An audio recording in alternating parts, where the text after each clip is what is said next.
ঘুমিয়ে পড়লাম। ফজরের আজানের সময় ঘুম ভাঙলো, দেখি সীমা আমার বুকের উপর শুয়ে আছে। আমি ওকে সরাবো, ঘুমের মধ্যে সীমা বলছে, আরে তো নড়ছো কেন? একটু ঘুমাতে দাও তোমার বুকে। তাও আমি সরিয়ে দিয়ে উঠে নামাজ পড়তে গেলাম। বিকালে মাদ্রাসা থেকে এসে সীমাকে একটা কালো বোরকা দিয়ে বললাম, এটা পরে আসো, একটু ঘুরতে যাব। সীমা বোরকা পরে বের হয়ে এলো। আমি সাদা পাঞ্জাবি পরেছিলাম, মাথায় টুপি। পরে দুজন ঘুরতে বের হলাম। যেখানে যেখানে ঘোরার ইচ্ছা ছিল সবখানেই ঘুরলাম। ঘুরতে ঘুরতে রাত হয়ে গেছে। আমি আর সীমা আসছি। তখনই সীমা বলল, বাড়ির কাছে তো এসেই পড়েছি, এখন মুখটা বের করি। করো। টুকিটাকি গল্প করতেছি আর হাঁটতেছি। রাত করে হাঁটার মজাই আলাদা, তাও যদি পাশে বউ থাকে। তখনই ঘটলো একটা বিপদ। রাস্তার পাশে কিছু বখাটে ছেলে বসেছিল। আমরা পাশ দিয়ে যাচ্ছিলাম, তখন তারা আমাদের খারাপ কথা বলছে।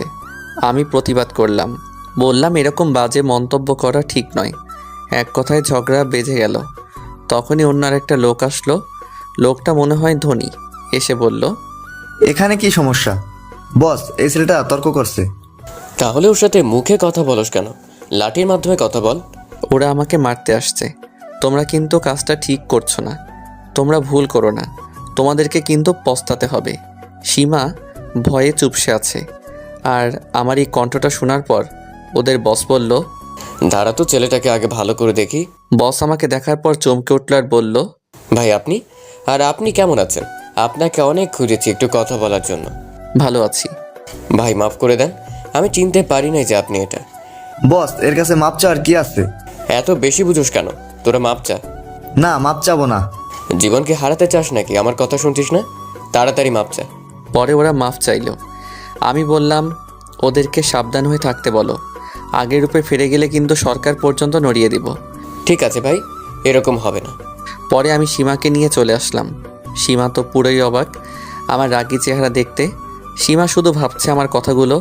অবশ্যই বখাটেরা সীমার কাছেও মাপ চাইছে। সীমা শুধু আমার দিকে তাকিয়ে আছে। আমরা বাড়িতে এসে ফ্রেশ হয়ে শুয়ে পড়লাম। সীমা একটা কথাও বলে নাই। সকালে ঘুম থেকে উঠে দুজনেই স্বাভাবিক। ওইদিকে রাতে বখাটেগুলো ওদের বসকে বলছে, বস, আপনি ওনার কাছে মাপ চাইলেন কেন? আর তাকে দেখে চমকে উঠলেন কেন? আর ওনাকে ভাই বলে ডাকলেন কেন? এত প্রশ্ন একবারে করিস কেন? আচ্ছা শোন, তোরা কি কখনো কিলার শুভর নাম শুনেছিলি?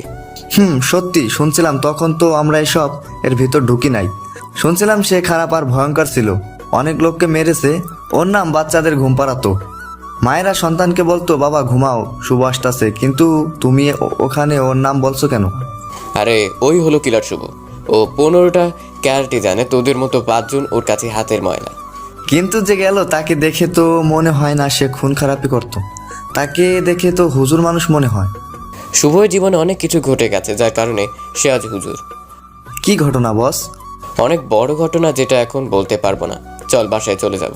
আর শুভর সাথে দেখা হলে বেয়াদবি করবি না, দেখা হলে সালাম দিবি। ঠিক আছে বস। আমি আর সীমা আজকে একসাথে নামাজ পড়লাম। পরে কোরআন পড়তেছি, সাথে সীমাও কোরআন পড়তেছে। পড়া শেষ হওয়ার পর সীমা বলল, আমাকে একটু রান্না শিখিয়ে দেন না। ঠিক আছে, রান্নাঘরে চলো। সীমাকে রান্না শিখিয়ে দিলাম। রান্না শেষ করে খাওয়া দাওয়া শেষ করে আমি মাদ্রাসায় পড়াতে চলে গেলাম আর সীমা ভার্সিটিতে। সীমার মনে একটা কথাই ঘুরপাক খাচ্ছে, বখাটের বস কেন শুভর কাছে মাপ চাইলো। আর শুভর বলা লাস্ট কথাগুলো ভাবতে লাগলো। তখনই সীমা দেখতে পেল বখাটেদের বসকে একটা হোটেলে ঢুকতে। সীমা দৌড়ে কাছে যেতেই লাইটের আলো থাকার কারণে আমরা ওদেরকে স্পষ্ট দেখি আর ওরা আমাদেরকে স্পষ্ট দেখে। আরে ভাবি, কোনো সমস্যা হয়েছে নাকি? না, তাহলে চিনতে পারছেন আমাকে? আপনি হলেন ভাইয়ের বউ, আর আমি চিনব না তা কি করে হয়? আপনার সাথে জরুরি কথা আছে, চলেন কিছু খাই আর কথা বলি। কি কথা বলবেন? আসেন আমার সাথে। সীমা